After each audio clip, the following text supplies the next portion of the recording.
Did you see the presidential debate last night? May I give you my analysis? There's a way to categorize all these people. Let's see. I would do it this way. Let's see here. And then this. And then here. Okay. He's wearing a power tie. He's got the red on. It means he's forceful. He means it. These guys, I don't even know. What does yellow even mean? They're both wearing yellow. Presidents don't wear yellow ties. They're out. Now, so the real choice is between the blue ties or the red one. She didn't even wear one. What the? Now, you want somebody tough. This guy. CNN, may I ask you a question? What the hell is wrong with you? I've never seen anything like this. First of all, shh, let them speak. Second of all, Coke or Pepsi? Coke or Pepsi? Innie or outie? The world is burning down, and you know what? I'm voting for Plenty. Because he didn't even think, what about the Pepsi generation? He just immediately said Coke, and I like Coke. He's a man of action. You gotta be kidding me. And you wonder why you guys are losing. Well, it's between these four, the blue or the reds. I'm not sure yet. I'll have to see another debate. Will he wear a blue tie next time, and these guys wear red? I don't know. But I know I'll dismiss anybody who's wearing yellow or no tie. What is that? Now, coming up on tonight's program, we have wiener news, but not the wiener you're thinking. Believe it or not, there is another wiener out there making news. And you're going to be amazed that nobody... No, you're not. No, you're not. I'm going to be real honest with you. You're not going to be amazed that nobody's talking about it in the media. It's the media. In a real world, one that made sense, you'd be amazed that no one's talking about this wiener. Coming up.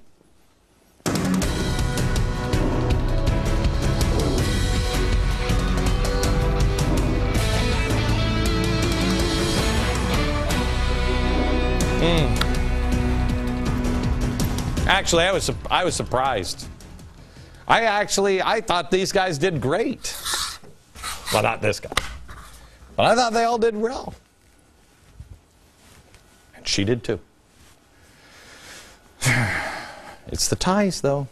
That's what it is. Welcome to, 13 shows remaining on this program. 13. Welcome to the program. Hello, America. It is hard to believe that we're 13 shows left. I plan on using that remaining time as wisely as possible and bring you the most important information that I can.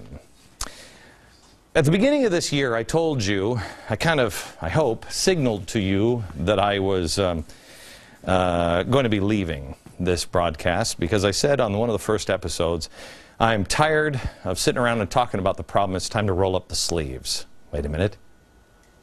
I'm wearing a blue tie. At the beginning of the year, I laid this out for you. E1, E2, E3, A4. Empowerment or enlightenment, education, empowerment, and entrepreneurship. I believe this is the solution. Everything that is coming down on our head here in America and the rest of the world is going to come down to the individual. I told you last night about a book that I've been reading. I tell you, I have forgotten about what I learned about militant Islam and the roots of Islam or early Islam. Last night I was reading a section of this, and it's amazing what you can learn. The world is at a tipping point. It's a tipping point. This author says there's been 7 tipping points, and each time they've tipped towards freedom. But it was because of individuals. It was because of a small group or a handful of people that tipped it in that favor. I talked to a friend of mine today, Bruce Feiler. He's the guy who wrote the book America's Prophet, which is a fantastic book about Moses. And he has great optimism for the Middle East. And we were talking, and he said, Glenn, it could go the other way. And I said, yeah, it could. Yeah. And so could the dollar, and so could the stock market, so could everything else that hasn't so far. But he's right. It could. And it will all come down to the individual and getting those individuals involved, educated, enlightened, empowered, and there is an O here, organized. Tonight I want to focus on E4, entrepreneurship. I think a lot of people will go, okay, well, what I got to do is start my own business. It is, if you will, if I use the entrepreneurship word, please try to think of the movie The Princess Bride. You keep using that word. I do not think it means what you think it means. Entrepreneurship, the way I mean it, is be a part of a creative force. Build something up, something of lasting value. Be innovative. Be creative. Be a part of something. But remember, creativity can go one of two ways. It can be a force for positive and a force for negative. And there are a lot of very creative people out there right now that are looking to take a stab at the United States of America. I was reading this morning, I said on the radio today, I said, I don't think I've ever said that this is how much times have changed. I don't think I've ever said in a tease before a commercial break, hey, and when we come back, I'm going to read a bit out of Federalist number 10 and expecting people to hang around. The Federalist Papers, I think it's number 10 or number 11, talks about, these guys were genius. They talked about how there would be forces that would want to tear the government apart, and they would want to change things, and they would use violence to do it. That was in 1787. They knew. It requires a thinking human being to evaluate, what are these movements doing? Who are these people? What are they creating? You can't just go by the names of groups anymore. Center for American Progress. Ooh, that sounds like it's going to be progressive. Yes, it is. Yes, it's not good. Why isn't it? Well, you should find out for yourself. You have to listen to their words. You have to then watch their actions. Because politicians will say an awful lot of words. What do their actions speak? Is it a force for good? Is it building something up? Or is it tearing something down? And what it's tearing down, is that good or bad?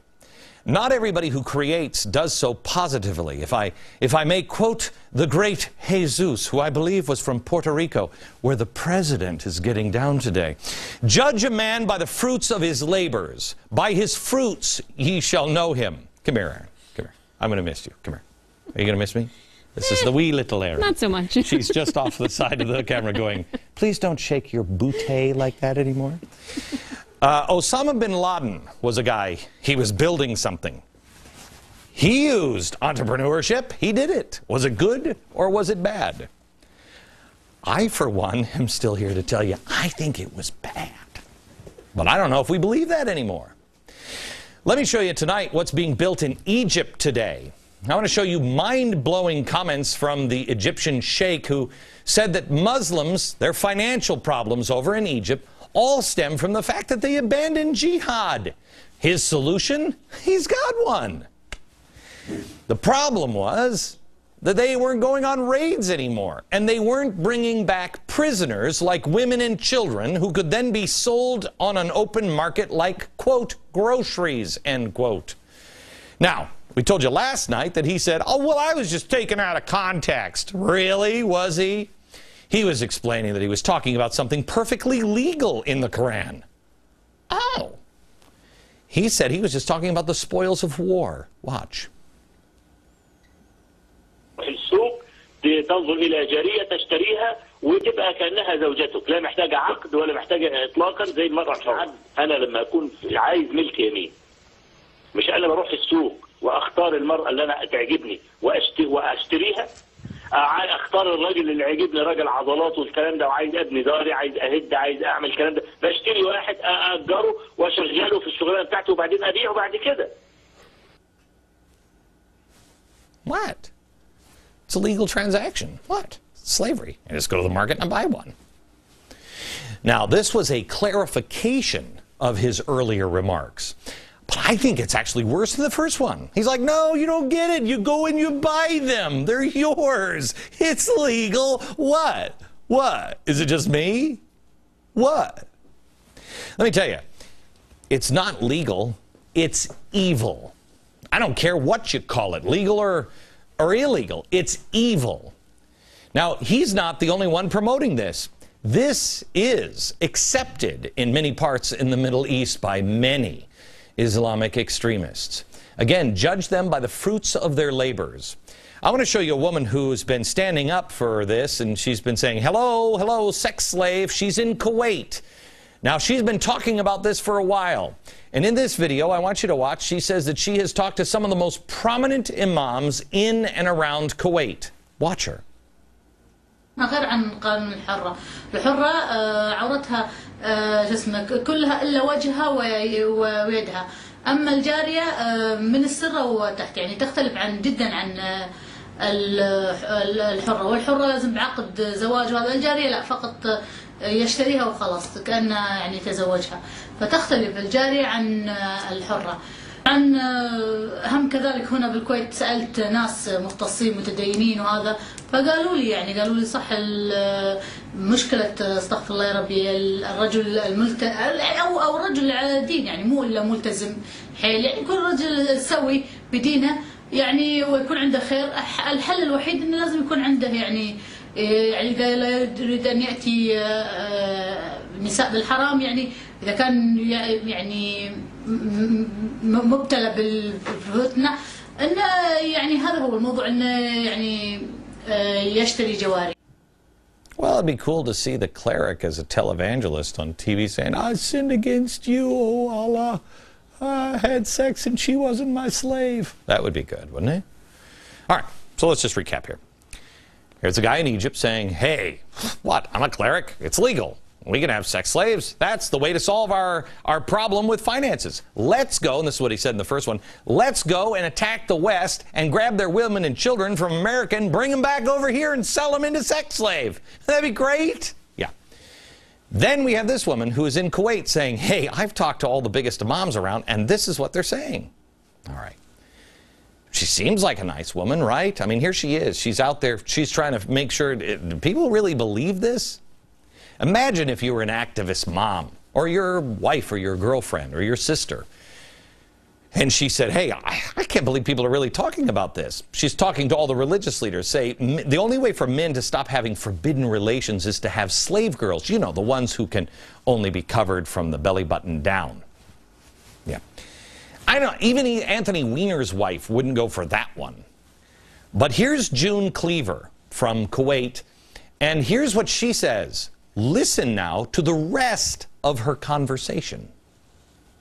صراحة أتمنى أن يسنون قانون لهذه الفئة ويفتحون يعني الباب لهذا مثل ما فتحوا باب الخدم المكاتب وهذا، يفتحون باب الجواري ويسنون قانون صحيح.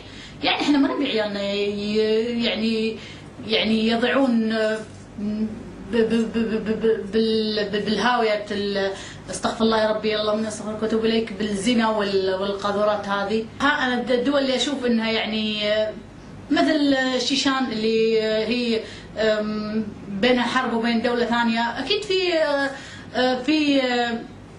في أسرة، فروحوا اشتروا هذول الأسرة.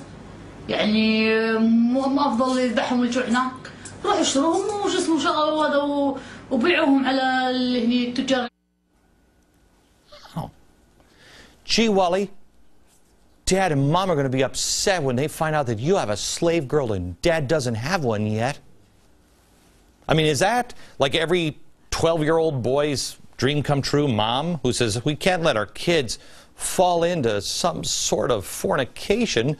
That's why I got my son a new sex slave. Excuse me? This comes back to the spoils of war.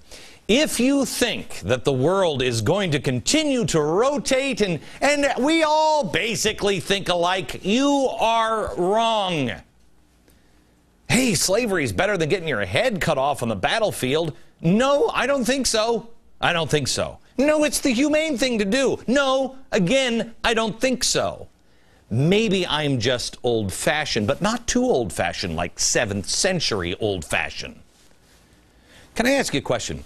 As we started looking into this over the last couple of days, I asked my team, did you guys know this? I mean, that's the accepted position on slavery by all the scholars and experts on the Quran, and it's kind of the spooky, darker places in the Middle East? I didn't. I knew about the 12th Imam. I could tell you about the 12ers. I could tell you all about it. I can tell you about all kinds of stuff in the Middle East. This one? No. We've been fighting radicalized Islam for a decade. And we have something big like this we still have to learn about? Okay.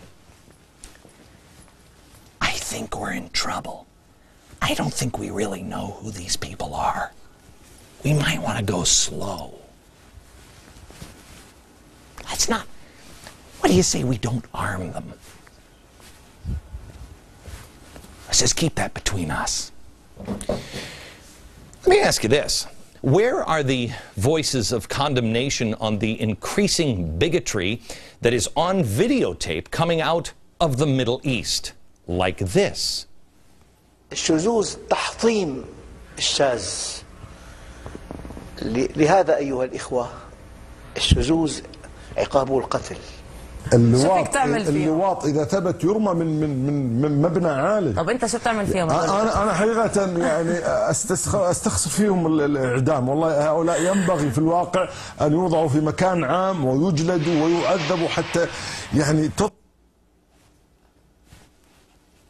Now, let me ask you this question. I'm a white Christian Mormon, male. I'm in the biggest hate group of all time. White Christian Mormon male. Why is it that it takes me to point this incredible hatred out night after night? Why am I the guy pointing this out? Because I'm supposed to be the crazy bigot. Why isn't everybody showing this? Why isn't this news? Why isn't this the battle cry for LGBT groups? How about GLAAD? GLAAD was Johnny on the spot when Kobe Bryant called a referee a gay slang term.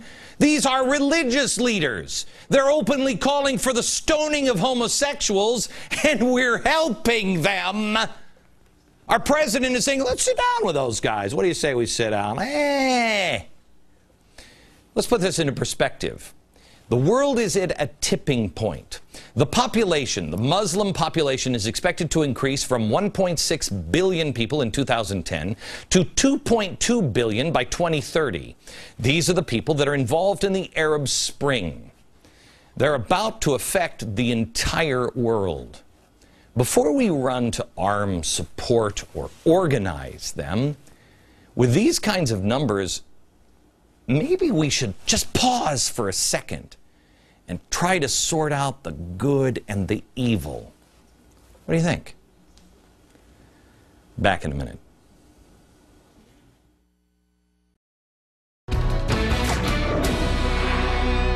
I'm just trying to... Aaron, do we have a red piece of chalk? Yeah. Because I think... How many jobs? What are the jobs? There it is. Do you have it? Yeah. Yeah, I think that's a... What do you think? Does that work? That'll do. Yeah. That'll do? You got it. Good. Good. Perfect, man. How many... Thank you. How many jobs do you create? Percentage during the recession? June 2009, about 48% of all the jobs created in America were in Texas. Thank you, sir. Come add to it. Thank you. Would love to. All right. I have no idea who that man was. That's not the candidate you were looking for. All right, I have some good news for you. The Senate Armed Service Committee just approved the next Secretary of Defense. He's fantastic. If I told you that we had a guy that was, okay, kind of a socialist, kind of not really strong in defense, but he could be unanimously endorsed, what would you say, huh? Full Senate's going to vote on this nomination next week. No date has been set.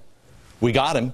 He's transitioning from his post at CIA. Now, he leaves a legacy behind him of a revolutionary, groundbreaking leader. He was the only CIA chief to get all of his information from watching the news on television. He was sitting in front of the House Intelligence Committee. He said, this is during the midst of the Egyptian riots back in February. Watch this. This is brilliant. Watch. I got the same information you did, that there is a strong likelihood that Mubarak may step down this evening. He didn't know. But he only had the full resources of the CIA. Senior intelligence official was left to clean up the mess, saying that he was, quote, clearly referring to press reports. His statements were not based on intelligence reports, of course not. He also gave America a fresh new take on the Muslim Brotherhood. While most people believe the Muslim Brotherhood leaders, you know, when they said if they gained power in Egypt, their first order of business would be declare war on Israel and wipe them off the mat. Not this guy. No, not worried about the Muslim Brotherhood. Here he is. This is not a monolithic organization. It's an organization that goes back to the 1920s. And it varies from area to area. And so it's very difficult to kind of say, okay, you know, they are extremists. Yeah. Varies from area to area. Some areas, they play pinochle. That's all they do. Some, okay, they want to kill the Jews at all costs, you know. But extremists, pinochle. Kill all the Jews. We don't know. So I'm looking forward now to him being the Secretary of Defense, because he's going to bring that same revolutionary kind of intelligence, you know, he's going to bring that cable news philosophy with him. You know what? I know he prefers CNN, but Leon, I mean, just in case you're watching now, Coke over Pepsi. Also, Muslim Brotherhood, bad. So, take him seriously, because he is a serious dude. The president doesn't need any more logs on the fire in the Middle East, I'll tell you that right now. And he's going to be great at the Secretary of Defense. Does anyone find it odd that he's going from the CIA secretary to the Secretary of Defense? And we have General Petraeus replacing him at the CIA. I don't think I've ever seen that flip before. We look back in the records, it was 1973. I can't figure it out really myself, because this guy's really, I mean, he's a leftist. He's not a big military guy. He was a budget numbers geek in the Office of Management and Budget during the Clinton administration. And nothing screams Secretary of Defense quite like debits and credits. You know what I'm saying?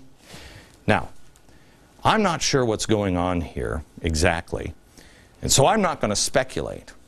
I instead am going to let one of the terrorists from the Weather Underground, Mark Rudd, I'm going to let him speculate. But not today. He speculated right after Obama got elected. Listen to this. Quote, Obama had to basically play to the center, not be run over. He has a narrow mandate for change. The economic agenda will stress stimulation from the bottom sometimes and handouts to the top at other times. Isn't that amazing? That's what he said right after he got elected. The terrorists from the Weather Underground knew. I mean, he's nailed it so far. Then he says, move on the small stuff, you know, but to a small and significant extent, gain support and confidence. Leave the military alone because they're way too powerful. By the second or third year of this recession, however, when stimulus is needed at the bottom, people may begin to discuss cutting of the military budget. If security is being increased through diplomacy, hey, all we want to do is 1967 lines, that's it. Or the application of international law. I'm just saying, a responsibility to protect. But one thing, he goes on to say, I do know, is that you'll have to be able to look like you're doing one thing, but do another. Again, that's a Weather Underground terrorist. I mean, this president, you know, gets his weather from the Weather Channel. He knows nothing about these guys. You know, it's weird. If you watched the debate just last night, I think it was It was a guy who was in the Navy, I think. He was asking a question. And he said this, quote, "We have issues at home, and we have to reduce our expenditures." Isn't that weird? Like a Navy guy saying, hey, we should. Do you think that Mark Rudd got this one right?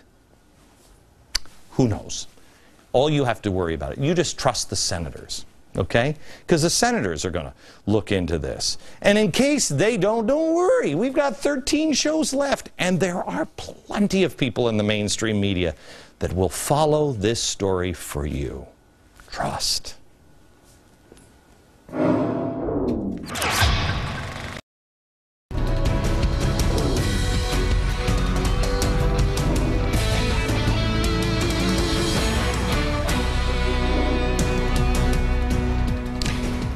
President's in Puerto Rico today. He should get out more. Seriously. Travel the world. See, take some time off, you know? Man.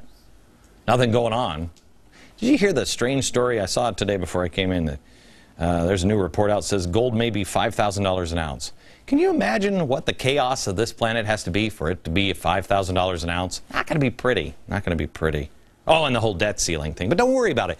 I hope he gets a chance to, you know, shoot some hoops down there in Puerto Rico. We have an interesting story from the FBI today.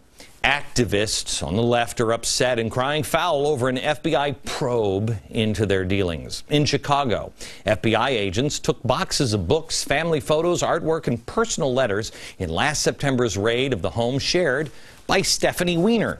Now, no relation that we know. Have we checked, Tiffany? Okay, no relation to Anthony Weiner, and I also have no idea if there's any Weiner pics. I don't know if she's taken pictures of her in a gym or anything else. Okay, her husband, he's Mr. Weiner. I don't know if Mr. Weiner is, I don't want to know. The agents seem more interested in the home base business and not the Weiner pics. These guys are interested in their revolutionary lemonade stand, which strangely sells no lemonade. Isn't that weird? Instead, sells silk-screened infant bodysuits and other clothes with just very precious socialist slogans and phrases. And I got to tell you, there is nothing I want more for my baby than a bib that says Fidel's special little comrade or something like that. Wouldn't that be adorable? Woogie woogie goo. The search was part of an ongoing nationwide terrorism investigation with an unusual target: peace activists and labor organizers. Yeah. Needless to say, peace activists and labor organizers are freaking out. How could this administration, which is so pro-labor and so pro-peace, allow such a thing? I know. It must be overwhelming. A Washington Post report says the FBI, quote, is examining possible material support for Colombian and Palestinian groups? What? The left and Palestine? Designated by the U.S. government as terrorists. No way. No way. But the targets of the raid insist they are not tied to any terrorist, and they're protesting the raids. They claim the government is targeting them because they're critical of U.S. foreign policy in the Middle East and South America. Well, let's play a little game. Let's find out a little something about our raided participants, shall we? First, there's Mrs. Weiner. Okay, Stephanie Weiner, whose revolutionary lemonade stand, sadly again, not an actual lemonade stand, temporarily shut down. She was just selling anti-capitalist paraphernalia using capitalism. Oh, how she must hate herself. But who is she? Well, she's just a revolutionary who taught English at a Chicago City College for, 25 years or so. She's a member of the Palestinian Solidarity Group. You know, one of their campaigns is to end the Chicago sister city relationship with a city near Tel Aviv. She's also a founding member of the local municipal workers' labor union, and she is also an advisor to the Wright College Students for a Democratic Society. Okay. Labor union and SDS. All right. She's also been the advisor to the Peace and Justice Club since 2002. Now, her husband Her husband and her were involved in a New Wave party at the University of Iowa in the 1970s. Party was organized as part of the Progressive Party within the university student government. Oh, and she's a member of the Socialist Chicago New Party, which was founded by, do I have him here? Yeah, here he is. I love him. He's so great. Joel Rogers, remember him? Oh, all American stuff happening. Now, her husband, who is not a wiener, he's an Osbaker. She's a strong, powerful woman. Why would she have her husband? Who are you to judge? He's an employee at the University of Illinois at Chicago. Well, that school comes up a lot, doesn't it?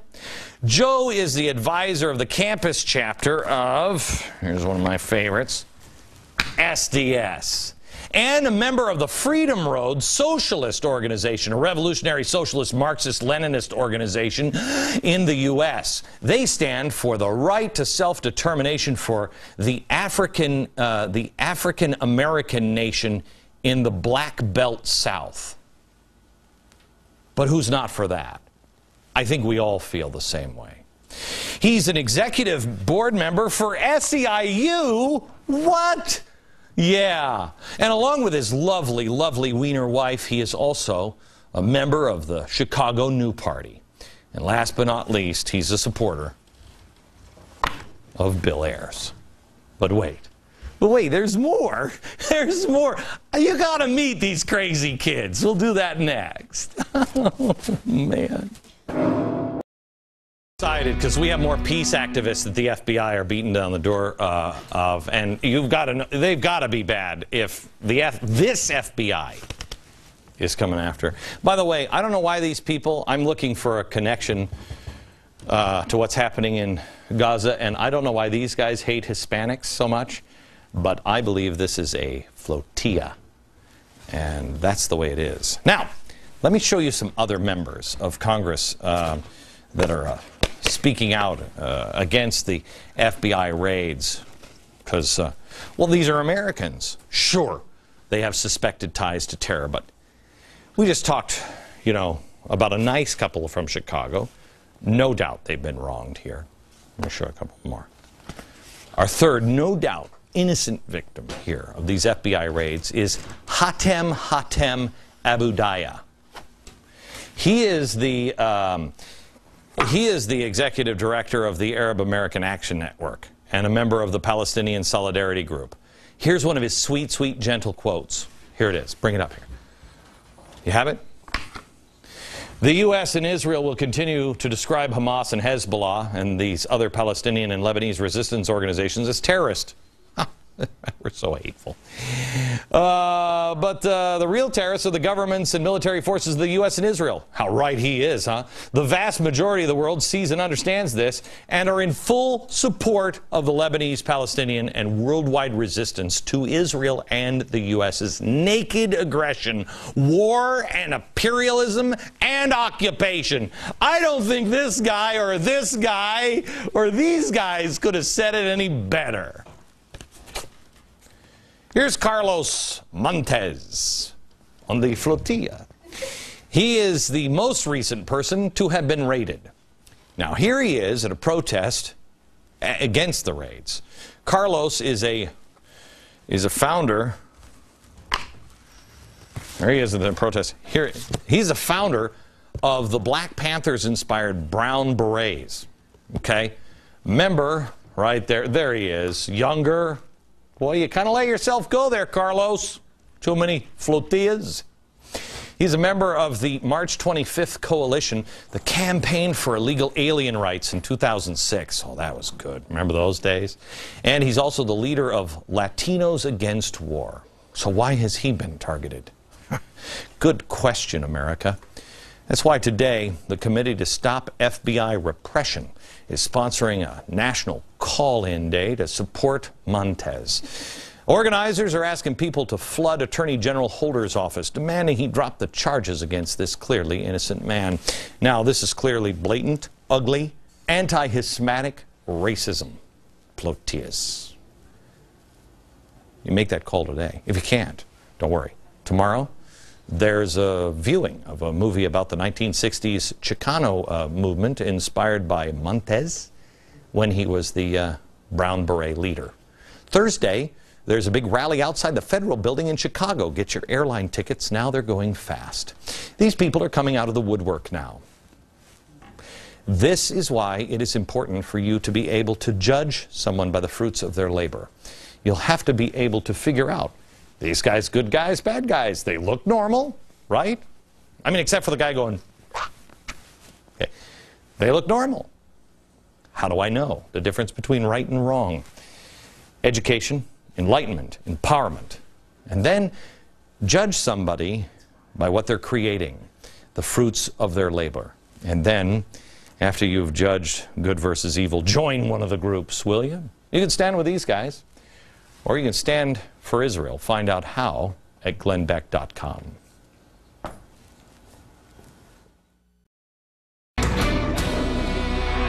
All right, you know and I know there's a lot of crap happening in the world. And how are we going to solve it? That has been the thing I've been wrestling with for a long time. How do we solve it? Well, that's why I gave you the E4 project, Enlightenment, Education, Empowerment, and Entrepreneurship. I want to tell you somebody who's using it in Palmer, Alaska, Anthony Ursick. He's not one to sit around and wait for life to happen to him or anybody else. This is an ambitious young man. He's already published a book on deep sea creatures that's coming out next year. Well, last weekend he wanted to accomplish what nobody else had ever done before. He's a member of the Palmer Church of God, and Anthony invited 37 members of Palmer churches from more than 30 local ministries and several public servants to gather for the first ever Palmer Singspiration at Raven Hall on the Alaska State Fairgrounds. Anthony, I read in the newspaper, said that I was one who initially inspired him to take action to help churches become a special shield in their communities to protect residents from negative outside influences, and he's trying to bring people together. By the way, I left out one part of this story that I think might be important. Anthony is 11 years old. He put this whole thing together, have all of the local church communities unite, not in theology, but in spirit. To conclude, he gave a speech at the event. 11-year-old Anthony Ursick said this, quote, "I'd like to leave a thought with you from Dr. Bernard Nathanson. Dr. Nathanson was one of the founders of the abortion movement. He helped provide 75,000 abortions, one of them being his own very own child. He later became a pro-life movement leader. Nathanson explained to the public how he got abortion legislation passed. Quote, "We knew that the biggest obstacle in our way was not going to be the government or the media or academia.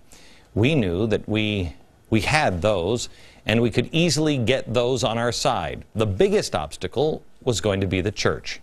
Abortionists would have never gotten away with it, what they did, had the churches been united, purposeful, and strong," end quote.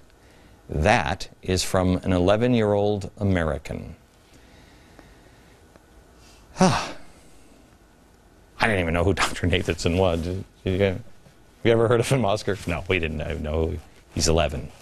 It should give you some hope that there are people that are uniting. They are starting to be active.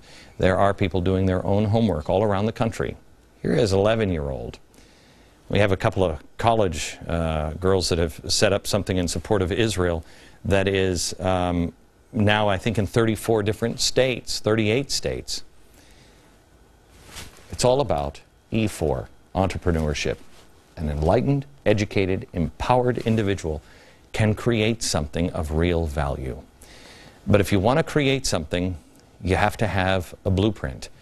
You have to be educated. If you want to save something, you have to be educated. Go to glennbeck.com now and learn more about the original argument. It's important. glennbeck.com. Go there now.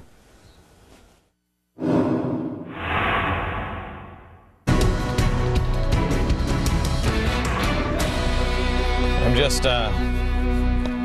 making a list. Today, we are now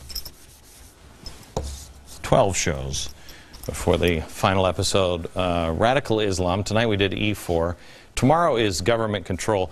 On Thursday, we're going to do a lot of stuff on history. We have a special show for you. I've been asking the audience, what do you want to learn from this show? We've got 12 left. Please email us. What do you want to learn? What do you want to, what do you want us to cover again?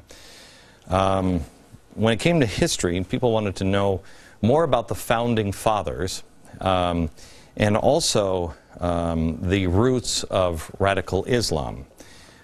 People wanted to know, how did we survive the Great Depression? How did we make it through? And what can we learn? This Thursday, you're going to get some of those answers. Make sure you join us for every last episode. From New York, good night, America.